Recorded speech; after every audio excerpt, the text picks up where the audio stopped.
Assalamualaikum warahmatullahi wabarakatuh. Halo sahabat muslimah, kembali lagi di rubrik obrolan bareng Besti. No Judgment, Justin bersama aku Azma dan Kak Arum. Yeay.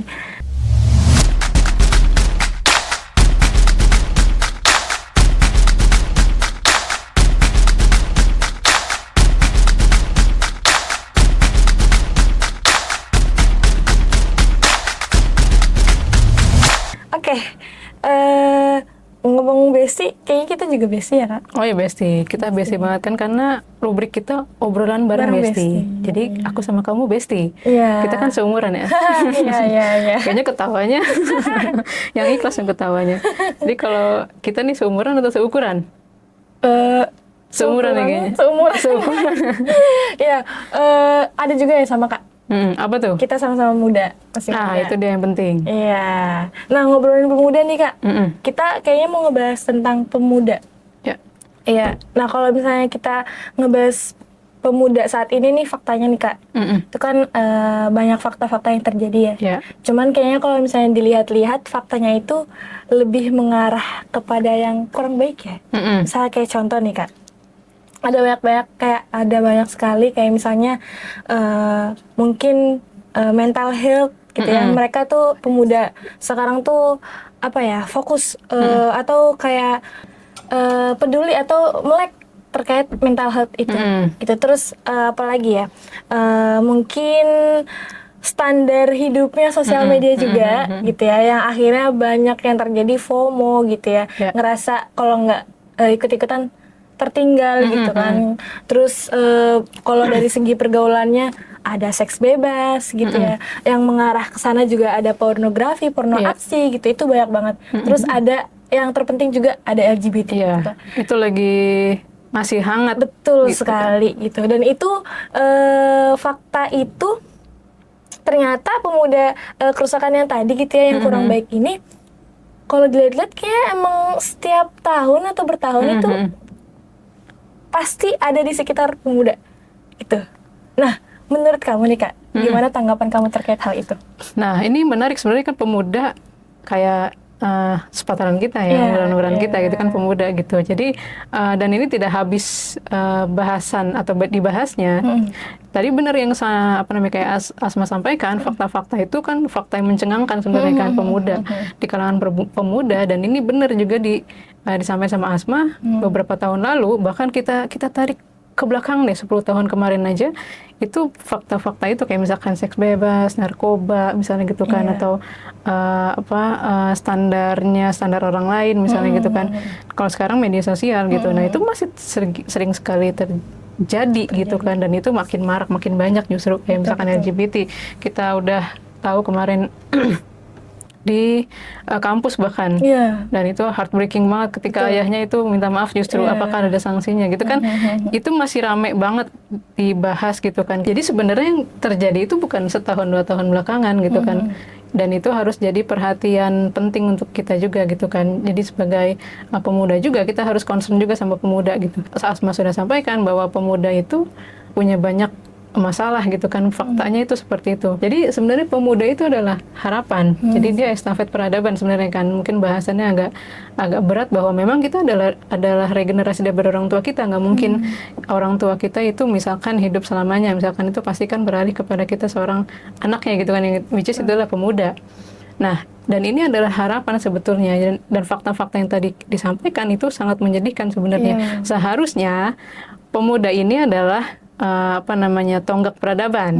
Jadi melanjutkan estafet peradaban yang sudah dibangun oleh orang tua kita yang baik-baik misalnya gitu kan. Jadi sempat beberapa waktu lalu Wapres kita sampaikan bahwa Indonesia ini memiliki bonus demografi. Nah, kita penduduk Indonesia ini kan 280 juta lebih, dan Wapres kita menyampaikan bahwa kita punya bonus demografi. Which is, apa itu bonus demografi?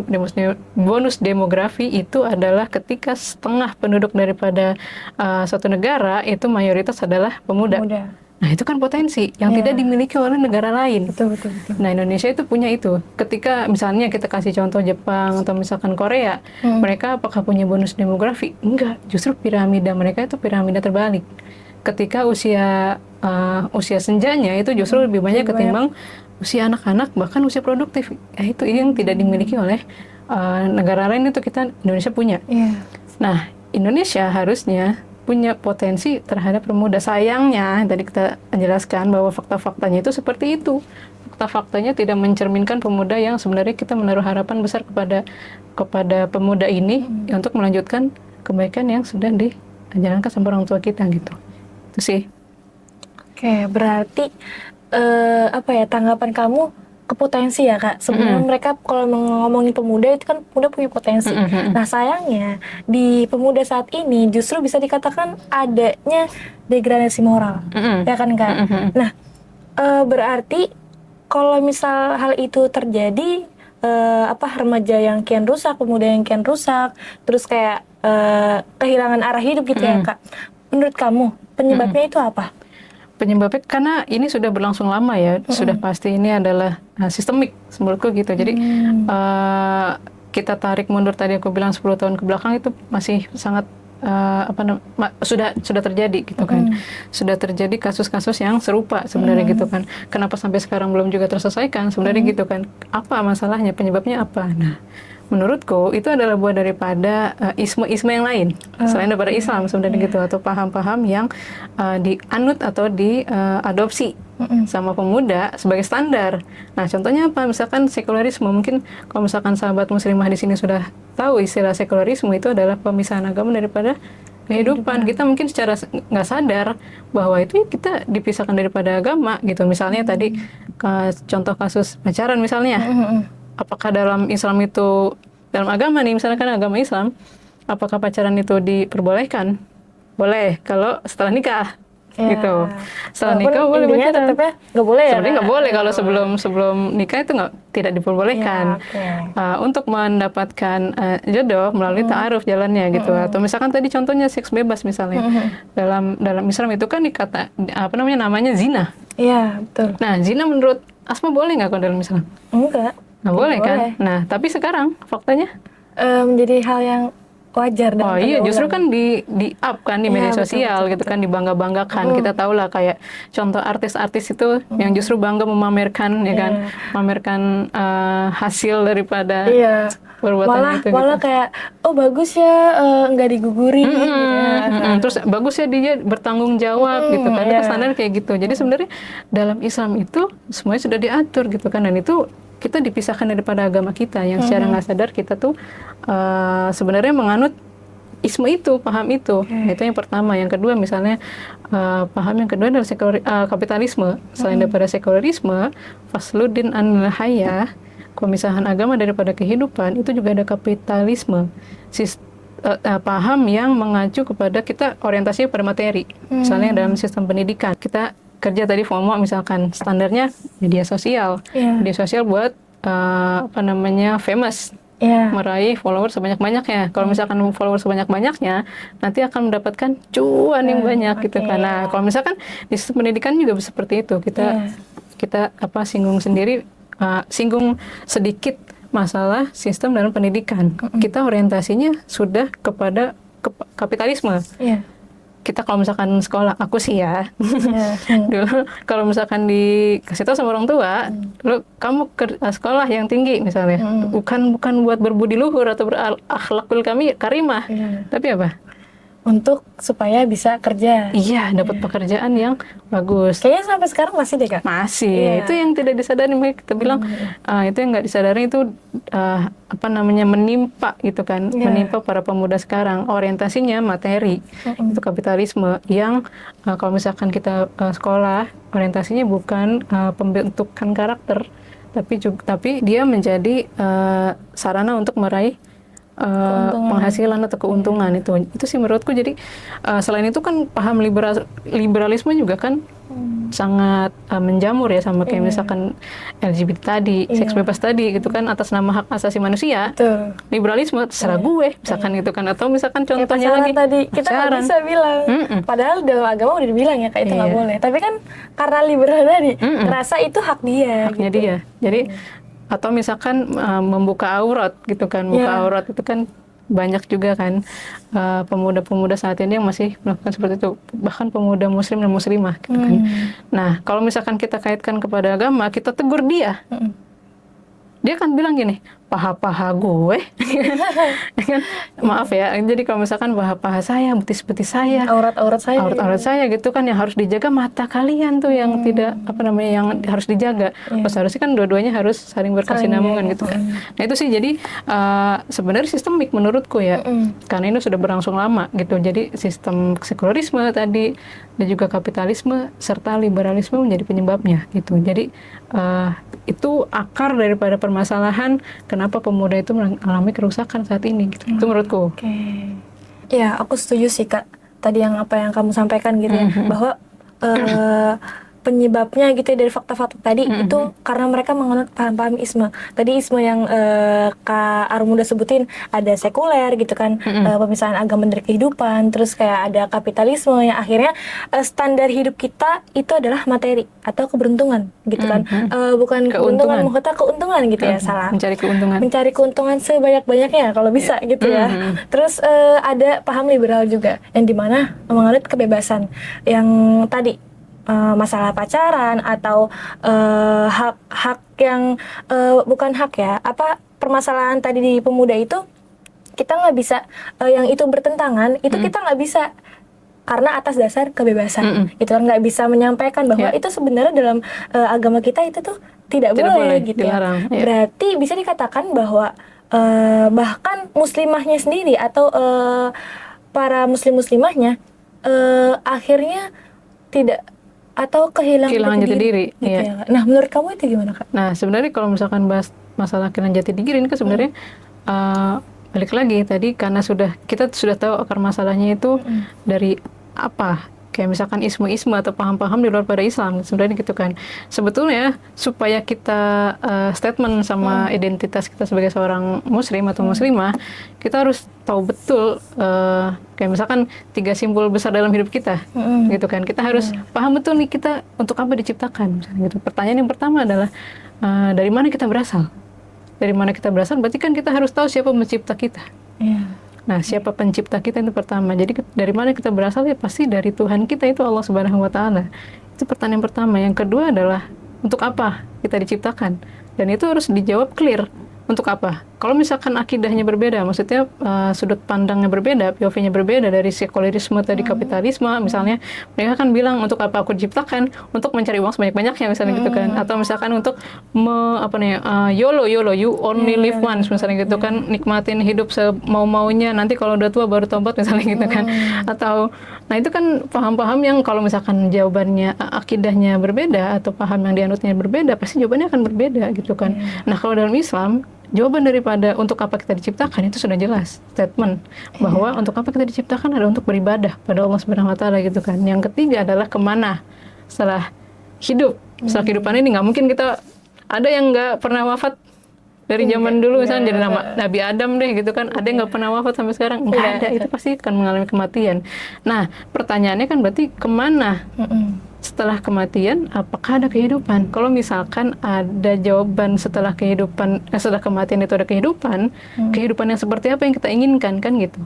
Nah tadi kalau misalkan kita menganut ismenya yang berbeda atau akidah yang berbeda, itu pasti jawabannya akan berbeda, gitu kan. Jadi ada yang misalkan akidah yang lain dari akan kemana kita setelah kematian, ada yang jawabnya reinkarnasi, ya kan, ada jawabnya kayak gitu.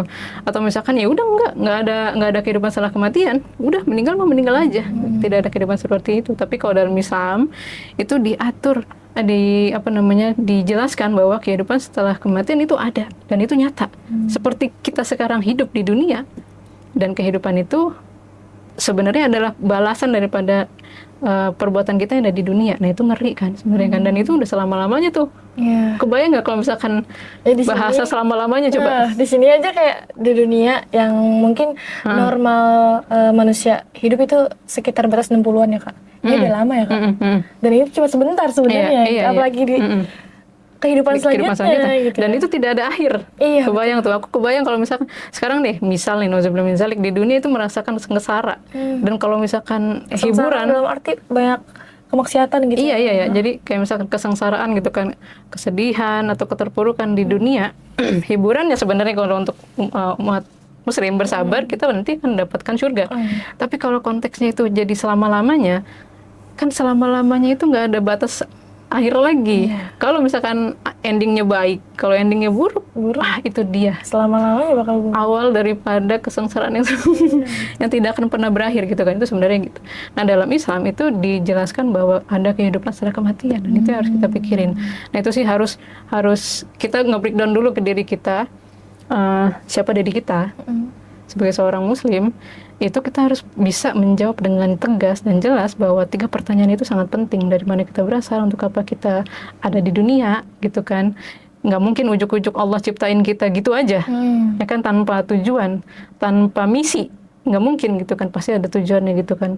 Kayaknya iseng banget Allah kan nyiptain kita kayak udah mau bikin mainan aja gitu, nggak mungkin gitu kan. Beda, ya, kalau manusia gitu mikirnya gitu ya. Cuma kan Allah sebagai pencipta ya pasti punya tujuan. Nggak mungkin Allah tuh menciptakan manusia tanpa tujuan, visi atau misi gitu. Nah yang ketiga adalah tadi kehidupan setelah kematian itu harus kita jawab dengan tepat. Nah harus sahih gitu kan, harus benar jawabannya. Nah setelah itu juga itu tadi tujuan penciptaan kita sudah dijelaskan bahwa tidaklah aku ciptakan jin dan manusia kecuali untuk beribadah kepada Allah. Masya Allah, anak ngaji banget gitu. Nah itu ya, jadi hal lain yang sebenarnya kita harus tahu dan harus sadar sama muslimah, sahabat muslimah di sini sebenarnya, bahwa kita harus paham dan sadar betul dan ingat betul bahwa kita khairu ummah. Ya kan, khairu ummah pasti Asma paham lah kalau misalkan khairu ummah itu apa. Khairu ummah itu adalah umat terbaik. Umat terbaik daripada nabi terbaik gitu kan. Nabi Muhammad SAW itu adalah kekasihnya Allah. Gimana tuh kalau kekasih kan rasanya kayak deket banget gitu kan. Dan Nabi Muhammad itu nabi kita, nabi terbaik, nabi penutup Khatamul Anbiya, dan beliau juga kekasihnya Allah. Bagaimana kita tidak merasa bangga ketika kita menjadi umat nabi terbaik kekasihnya Allah. Insyaallah. Bahkan gini, ini kalau misalkan mohon maaf ya, umat-umatnya Nabi Adam sampai Nabi Isa misalnya, kalau masuk surga kita duluan yang masuk. Masya Allah. Ya kan? Sebelum umat Nabi Muhammad itu masuk, tidak akan dipersilahkan dulu umat-umat yang sebelum-sebelumnya dari nabi-nabi sebelumnya untuk masuk ke dalam surga. Nah, itu harus kita sadar betul bahwa kita nih khairu ummah loh. Kita nih harus sadar betul bahwa kita tuh punya potensi dan kita punya privilege. Privilege dari nabi terbaik itu Nabi Muhammad sallallahu alaihi wasallam. Itu yang selanjutnya. Setelah itu kita juga punya misi. Ini banyak banget ternyata sebenarnya. Punya misi tuh sebagai khalifah fil ar kan. Apa khalifah fil ar? Pemimpin di muka bumi. Jadi tidak boleh berbuat kerusakan. Jangan merusak dan merusak. Seharusnya ya, itu kan gitu. Jadi sebenarnya kenapa kenapa mereka kehilangan jati diri? Karena sebenarnya tidak menyadari potensi dan privilege itu. Kita sebagai khairu ummah, kita sebagai umatnya Nabi Muhammad, dan tidak tahu betul 3 simpul besar itu jawabannya apa, tidak menjawab dengan tepat, lebih tepatnya gitu kan, dan tidak tahu bahwa kita punya misi adalah sebagai seorang khalifah fil ard gitu kan, sebagai seorang pemimpin di muka bumi ini. Jadi kalau misalkan pemimpin nggak boleh berbuat kerusakan. Contohnya kayak misalkan tadi, kerusakan remaja tuh banyak, luar biasa. Banyak. Dan kayak nggak habis-habis kan. Bahkan satu masalah aja kasusnya bisa banyak. Betul. Dan itu terjadi di berbagai daerah, berbagai tempat tuh kan, misalkan. Soalnya rata Kak, semuanya ya. Rata-rata permasalahan itu sama. Dan itu dia. Benar tadi kamu sampaikan, di berbagai tempat itu sama. Iya. Dan itu makin marak dan menjamur gitu kan. Kayak misalkan LGBT juga itu kan bagian daripada campaign kan. Campaign, bahkan apa namanya, info bahkan bahwa info yang pernah aku dapat ya Kak, terkait LGBT itu aja, bahkan sampai masuk ke SD loh. Maksudnya tingkat SD yang umurnya seharusnya masalah kayak gitu tuh belum sampai ya, apa ya bahasanya Kak, nggak harus sampai gitu ya. Karena memang belum tahu permasalahan itu gitu. Masih suci lah ya, ibaratnya gitu kan, masih murni sebenarnya gitu. Jadi kalau misalkan itu sampai kepada anak kecil, berarti sebegitu besar dampaknya gitu kan. Sampai kepada campaign mereka mungkin sedini mungkin gitu kan. Jadi kayak misalkan kita tahu kartun-kartun, ya kan, kartun-kartun itu aja untuk di bawah SD ya Kak. Bukan SD, bahkan balita pun sudah mulai dibiasakan. Itu kan dibiasakan melalui tontonan. Misalkan kita lihat simbol-simbol pelangi, alangkah indahmu misalnya gitu kan. Mereka bilang kalau misalkan itu pelangi itu alangkah indahmu, tapi kan kalau misalkan konteksnya LGBT itu kan tidak seindah itu, bukan tidak seindah itu, bahkan tidak indah gitu kan. Nah itu kan sebenarnya campaign mereka begitu masif gitu kan, sampai kepada menyasar sedini mungkin, bahkan balita itu sudah dibiasakan. Bahkan ada di kartun gitu kan, bahwa pasangannya ayah adalah bapak. Itu benar. Itu sih menurutku. Jadi sebenarnya kita harus paham betul diri kita nih sebagai seorang muslim gitu kan, bahwa itu tadi yang aku sebutkan, bahwa kita adalah seorang pemimpin di muka bumi. Kita harus menjawab 3 simbol besar itu, dan kita harus paham bahwa kita khairu ummah. Itu sih menurutku ya. Nah, jadi berbicara tentang pemuda dalam Islam, sebenarnya Quran itu sudah memotret tentang pemuda ya, dan sudah memention tentang pemuda di surat Ar-Rum. Kalau misalkan boleh aku jelaskan, bahwa di situ disebutkan dari lemah, kuat, hingga melemah kembali dan beruban. Nah ini artinya apa? Misalkan dari ayat ini sudah dipotret misalkan 3 fase. Jadi gini, dari Allah sampaikan bahwa dari lemah itu adalah masa bayi, kuat itu adalah masa remaja atau masa pemuda, lalu hingga melemah kembali dan beruban itu adalah usia tua, usia senja gitu kan. Berarti pemuda itu adalah simbol kekuatan dari 2 kelemahan sebenarnya kan. Gitu kan. Sebenarnya itu juga harus dipahamin bahwa pemuda itu adalah sumber kekuatan.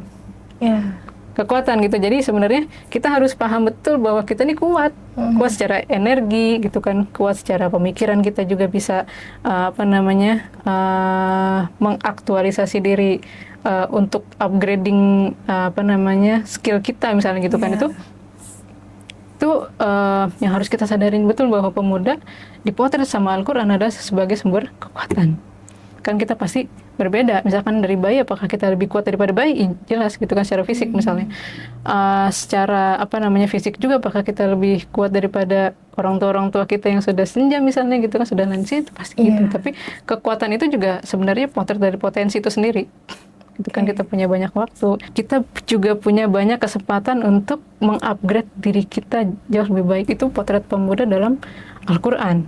Begitu juga dengan hadis ya. Jadi tidak akan bergeser kaki seseorang. Salah satunya ketika ditanya, untuk apa masa mudamu? Ya kan? Jadi kita tuh nggak akan ditanya tentang masa anak-anak kita. Tapi pada saat kita masih anak-anak, tidak juga ditanya masa tua muda bisa untuk apa, tapi untuk apa dihabiskan masa mudamu. Itu kan emang masa yang produktif. Iya, makanya. Ngapain kalian di usia 25-an misalnya gitu kan? Ngapain kalian di usia belasan?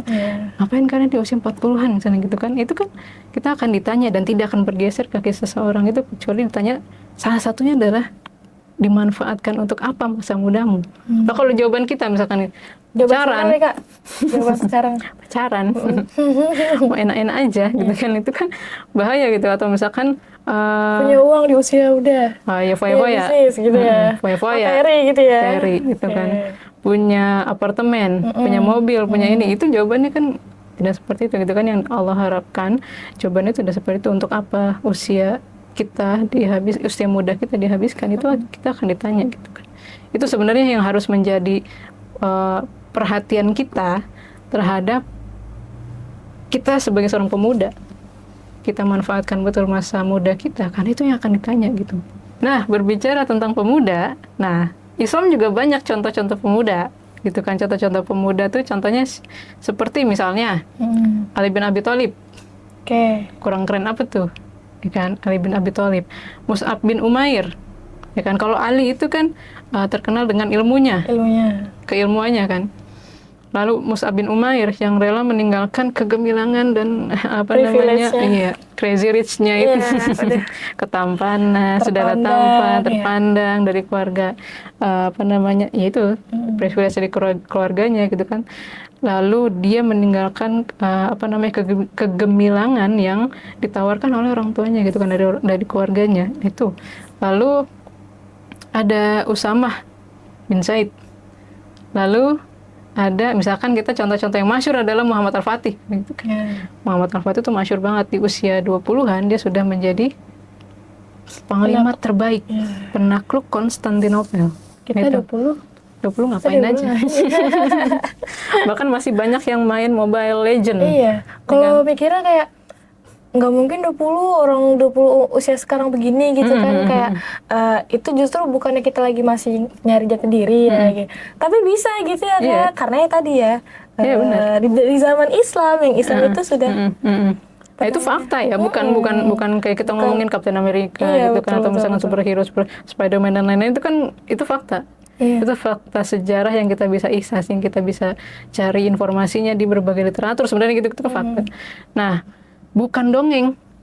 Kalau misalkan kita cari tahu, itu benar-benar terjadi, dan memang begitulah potret pemuda dalam Islam. Mungkin kita ngelihatnya terlalu jauh karena kita terlalu jauh, memang rusaknya udah terlalu jauh daripada mereka gitu kan. Jadi pemuda memang seperti itu. Ali bin Abi Thalib, Usama bin Zaid, bahkan 10 sahabat yang dijamin masuk surga itu adalah mayoritas adalah seorang pemuda. Ya kan?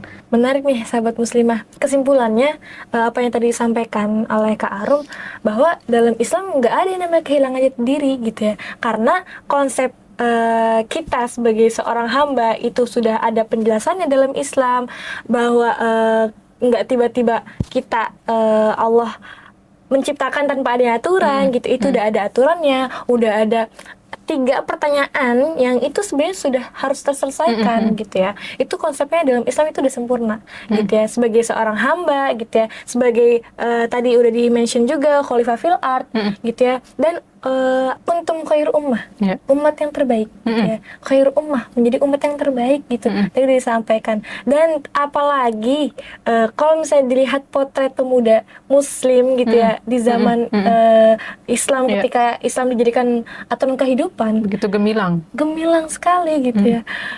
Nggak ada yang krisis identitas tadi gitu, malah menghasilkan karya ya kan, menghasilkan karya karena potensi yang ada itu dikembangkan gitu ya. Nah, kayak contohnya misalkan Muhammad Al-Fatih gitu kan, tuh di usia sangat-sangat muda sebenarnya, dan justru penggemblengan ya, tanda kutip penggemblengan Muhammad Al-Fatih itu sedari dini. Kita tahu bahwa beliau itu tidak pernah sudah dididik 5 waktu, udah jelas sholat 5 waktu itu kan. Sholat sunnahnya juga tidak pernah tinggal. Juga diajarkan berbagai macam strategi militer, perang dan lain-lain gitu kan. Menguasai juga berbagai bahasa, dan itu dididik sampai pada akhirnya mencapai puncak karya terbaiknya. Bahkan sampai kita tahu sampai sekarang bahwa beliau adalah penakluk Konstantinopel. Sebenarnya Muhammad Al-Fatih itu sudah menggenapi bisyarah daripada Rasulullah, kabar gembira daripada Rasulullah, yang Konstantinopel itu akan dibebaskan oleh seorang pemimpin. Pemimpin itu adalah sebaik-baik pemimpin, dan pasukannya itu adalah sebaik-baik pasukan. Nah, itu sudah digenapi oleh Muhammad Al-Fatih. Itu adalah potret pemuda yang sangat gemilang karyanya, bahkan sampai kita tahu sampai sekarang gitu kan. Itu kan kita jarak sama Muhammad Al-Fatih aja kan sangat jauh.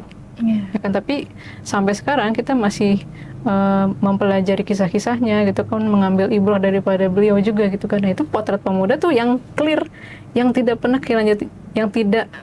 kehilangan jati diri, karena dia sudah tahu diri dia itu diciptakan untuk apa.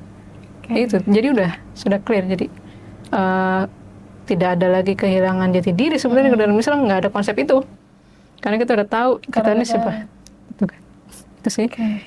Masya Allah ya, semakin menarik nih sahabat muslimah terkait pembahasan ini. Tadi di awal kita ngebahas tentang kerusakan pemuda, terus tadi udah terjawab bahwa ternyata kerusakan yang terjadi adalah kehilangan jati diri gitu ya, yang dimana kenapa bisa, karena saat ini gitu ya pemudanya menganut paham-paham sekuler tadi gitu ya, kapitalis dan liberal yang standar hidupnya adalah materi tadi gitu ya, kebebasan gitu. Nah berarti untuk permasalahan ini Kak, berarti kan kita butuh solusinya ya. Yeah. Nah menurut Kak Arum, solusi dari permasalahan ini itu tuh apa sih? Nah sebenarnya untuk tahu solusinya kan kita sudah harus tahu tadi kan akar permasalahannya. Akarnya dari mana? Kalau misalkan kita sebutnya itu adalah sistemik, gitu kan, karena juga sudah berlangsung sangat lama gitu kan. Jadi solusinya harus solusi tuntas, jangan solusi parsial atau solusi sementara gitu kan. Jadi itu nanti akan berulang lagi gitu kan. Kita apakah LGBT itu berkurang atau bahkan tidak ada lagi, justru makin marak dan macam-macam modelnya gitu kan. Atau misalkan seks bebas saat ini apakah sudah berkurang atau sudah tidak ada lagi, kan nggak gitu kan, karena itu sistemik. Jadi kalau misalkan jawab pertanyaan itu sebenarnya apa solusinya, kita harus tahu dulu akar permasalahannya. Nah sebelumnya itu udah dijelaskan bahwa akar permasalahannya itu apa. Akar masalahnya adalah tadi sekularisme, kapitalisme, dan juga liberalisme. Berarti kan sistemik, paham-paham yang dianut oleh umat muslim yang itu tidak berasal daripada Islam. Nah, yang perlu kita tahu juga dan yang kita salah pahami selama ini, kita suuzon sama agama sendiri. Suuzon atau misalkan meng-underestimate agama kita sendiri, seolah-olah agama Islam itu cuma bisa mengatur ibadah aja atau ritual aja. Kalau misalkan dulu praktek sholat aja. Atau misalkan kalau misalkan bulan Ramadan ya fikih-fikih tentang puasa aja gitu kan. Gitu. Jadi tarawih aja misalnya kayak gitu kan, seolah-olah kayak Islam itu cuma hanya bisa mengatur ibadah aja. Ibadah ritual saja, tapi tidak bisa mengatur kehidupan yang tadi kita sudah jelaskan di sekularisme itu. Itu kan, padahal sebenarnya Islam itu adalah sebuah the way of life ya, cara hidup gitu. Dan Islam itu bisa diterapkan. Apakah Islam bisa diterapkan dalam sistem ekonomi? Bisa. Islam punya aturannya, jangan sedih gitu kan. Apakah Islam punya sistem untuk mengatur perpolitikan misalnya? Jelas bahwa Nabi Muhammad itu adalah sebagai kepala negara gitu kan. Apakah Islam itu bisa mengatur pergaulan yang kita jelaskan? Itu udah jelas gitu kan. Jadi itu sebenarnya kita harus sadar juga bahwa Islam itu bukan hanya sebagai agama ritual saja, tapi juga mengatur kehidupan, the way of life. Itu yang harus kita pahamin betul gitu kan. Jadi akar masalahnya harus sistemik juga. Jadi masalahnya itu harus beralih kalau kita sebelumnya. Nah, sebelumnya kita umat Islam menganut sistem sekularisme, kapitalisme, liberalisme yang tidak berasal daripada Islam.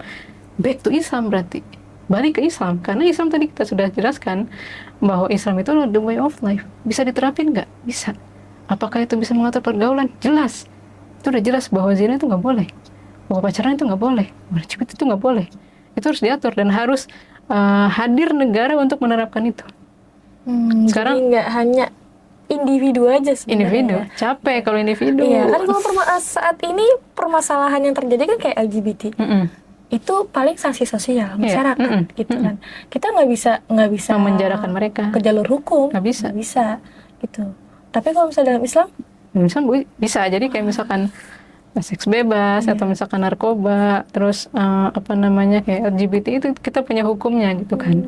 Jadi sebenarnya ketika Islam itu diterapkan itu justru menenteramkan sebenarnya gitu kan, dan memiliki rasa keadilan sebenarnya. Kayak misalkan sekarang gini, kalau kita ngomongin tentang generasi lagi ya, kayak misalkan seks bebas, mohon maaf nih, karena itu kaitannya dengan nasab. Iya betul. Rusak nggak nasabnya nanti? Rusak. Itu nanti tidak boleh dinasabkan kepada bapaknya itu harus dinasabkan kepada ibunya. Itu kan, dan ini masih menjadi persoalan di sekitar kita. Ini belum tuntas Kak permasalahan ini juga. Ini masih terus terjadi karena kan itu tadi karena sistemik kan. Jadi nasab itu rusak kalau misalkan konteksnya sama seks bebas. Narkoba apalagi gitu kan. Narkoba itu kan sudah jelas kan, dia juga salah satu biang daripada kejahatan, kerusakan otak gitu kan. Itu kan melalaikan juga. Dan kalau dalam Islam itu pasti diberantas, akan diberangus. Jangan sampai itu kembali terjadi gitu kan. Itu sebenarnya gitu, sama kayak misalkan LGBT juga seperti itu, diusir misalkan, bahkan yang paling itu adalah dijatuhkan daripada gedung yang paling tinggi, itu hukumannya gitu. Itu tapi sekarang karena Islam itu tidak diterapkan, tidak dijadikan the way of life, kita nggak bisa, karena sekarang atas nama hak asasi manusia. Contohnya kayak misalkan di kampus kemarin, hukumannya apa? Hukumannya ya maksimal palingan DO. Iya, dikeluarkan dari sekolah, dikeluarkan dari kampus gitu kan. Tidak ada sanksi yang secara tegas dari negara hadir untuk memberangus atau memberantas masalah-masalah sistemik saat ini. Jadi sebenarnya solusinya adalah kembali kepada Islam. Islam itu punya solusi. Jadi kalau misalkan, nanti nyebut merek lagi, apapun makanannya, itulah minumannya gitu kan. Kalau Islam apapun masalahnya, Islam solusinya. Itu sebenarnya gitu. Gitu sih. Jadi negara harus hadir untuk menuntaskan masalah ini. Gini, jadi negara itu harus menerapkan sistem Islam. Gitu kan, karena Islam itu menenteramkan. Tidak hanya itu, hukuman-hukumannya pun pasti akan membuat efek jerak. Gitu kan. Jadi kalau misalkan LGBT, mana takut kalau misalkan cuma diancam DO aja atau seks bebas. Mana takut kalau cuma sanksi sosial aja. Gitu kan. Tapi negara juga hadir dalam bentuk perundang-undangan yang bisa menuntaskan sampai kepada akar-akarnya masalah kerusakan remaja atau pemuda saat ini. Itu harus jadi concern. Yang pertama, negara harus hadir. Apakah kita juga kesampingkan kontrol sosial misalnya kayak gitu? Enggak juga.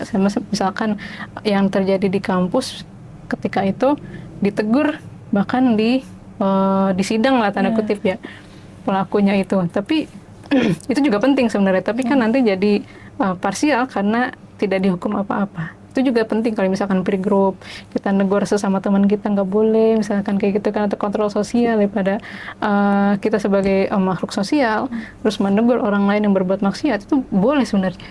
Kan itu sebagai kontrol sosial. Jadi kita tidak individualisme. Peduli dan aware sama sekitar, itu juga penting gitu kan. Jadi sebenarnya dalam Islam itu tidak hanya solusinya tidak hanya bersifat kuratif ya. Kuratif itu apa? Kuratif itu hanya mengobati ketika masalah itu sudah terjadi, tapi juga preventif jauh sebelum masalah itu terjadi. Kita harus cegah dulu sebelum masalah itu terjadi. Contohnya misalnya pembinaan dalam keluarga, misalnya pembinaan masing-masing keluarga, negara juga harus hadir dalam pembinaan masalah keluarga, misalnya penguatan akidah, keimanan dalam setiap keluarga, misalnya itu kan dari pencegahan kan. Gimana orang tua tuh menjaga anak-anaknya, kan sekarang yang dijaga juga bukan cuma perempuan aja kan, anak laki-laki, orang tua punya anak laki-laki juga khawatir, takutnya ya kalau misalkan seks bebas emang terjadi satu pihak aja, kan enggak. Jadi laki-laki dan perempuan itu sama cemasnya. Jadi kalau misalkan pembinaan daripada keluarga, di internal keluarganya dulu, itu pasti nanti akan kuat secara internal keluarga. Dan orang tuanya akan menjaga anak-anaknya daripada itu. Nah, itu jadi ada peer group, ada kontrol sosial, ada negara. Begitu juga dengan keluarga. Berarti dari permasalahan tadi jawabannya adalah Islam gitu ya, untuk permasalahan kehilangan jati diri atau krisis identitas tadi gitu ya Kak. Kalau misalnya tadi di saat ini adalah sampai pada titik solusinya adalah di masyarakat, sementara tidak ada peran negara. Tapi kalau misalnya di Islam, dari peran negara gitu ya, yang akan melahirkan komunitas-komunitas atau di masyarakat yang aware gitu ya, satu sama lain, yang nantinya mempengaruhi ke individu, yang individunya itu melahirkan individu-individu yang bertakwa. Berarti sebenarnya nggak usah ragu lagi gitu ya kita untuk solusinya baik itu kepada Islam. Gitu ya. Masya Allah. Jadi sebenarnya Islam itu komplit, komprehensif, bahkan radiks gitu kan. Jadi mengakar kepada akar permasalahannya. Jadi misalkan kita tuh jangan lihat dari permukaan aja. Kita tuh cenderung saat ini tuh melihat solusi permasalahannya itu hanya di permukaan, tapi sebenarnya kita tidak menjangkau kepada akarnya. Yang kita benahin itu adalah kayak ngelapin daun aja ibaratnya gitu kan, atau misalkan memperhatikan batangnya saja. Ternyata masalahnya di dalam akarnya, dan itu kita nggak sampai kepada akarnya. Nah, Islam itu sampai kepada akarnya adalah sistemik gitu kan. Kalau misalkan ini sudah berlangsung bertahun-tahun lamanya dan tidak kunjung usai, justru makin variatif kejahatan atau kerusakan-kerusakannya itu pasti sistemik. Dan Islam punya solusinya. Solusinya sudah tuntas dari bukan hanya kuratif tapi juga preventif. Langkah pencegahan itu juga penting dari keluarga, pembinaan dari keluarga misalnya, dari setiap keluarga itu harus mendidik anak-anaknya sebagai melahirkan ruhiyah ya ibaratnya. Ruh itu adalah idroksilah billah, kesadaran diri kita terhadap Allah Subhanahu wa taala gitu kan, bahwa apa yang kita lakukan itu pasti akan dilihat sama Allah dan akan dimintain pertanggungjawaban seperti tadi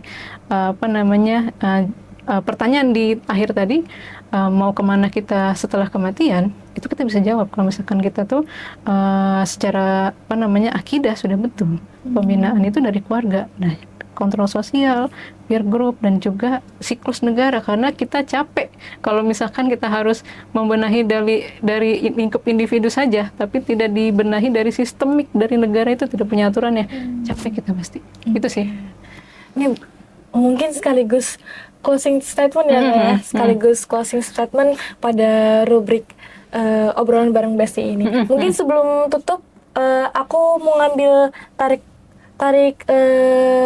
benang merahnya, Kak, tarik kesimpulannya bahwa ternyata Islam itu menjadi agama pencegah gitu ya. Sebelum adanya permasalahan, Islam itu sudah mencegah dengan aturan-aturan yang ada. Gitu teman-teman. Berarti kalau misalnya permasalahan apapun itu, atau lagi jadi kalau misalnya ada permasalahan gitu ya, termasuk permasalahan kehilangan jati diri atau krisis identitas ini, itu adalah solusinya Islam gitu ya. Mungkin Kak Arum bisa closing statement? Ya, sebenarnya gini, tadi sudah kita jelaskan bahwa pemuda itu adalah sumber kekuatan. Sebenarnya kita juga punya banyak potensi, kita juga punya banyak waktu untuk mengupgrade diri gitu kan. Jangan sampai kita ikut arus yang bukan berasal dari Islam. Sebenarnya kan kita harus sadar betul diri kita ini siapa sebagai seorang muslim. Itu kita harus tahu betul untuk apa kita diciptakan, dari mana kita berasal, dan akan kemana setelah kematian gitu kan.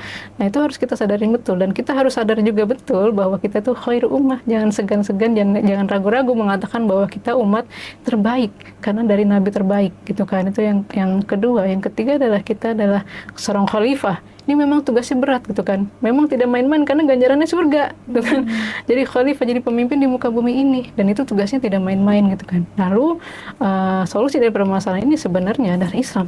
Jangan ragu untuk mengambil Islam sebagai solusi yang tuntas, clear, hakiki, nggak ada perdebatan lagi yang harus kita perdebatkan, karena memang kita sudah punya solusinya dalam Islam. Jadi back to Islam sebagai the way of life.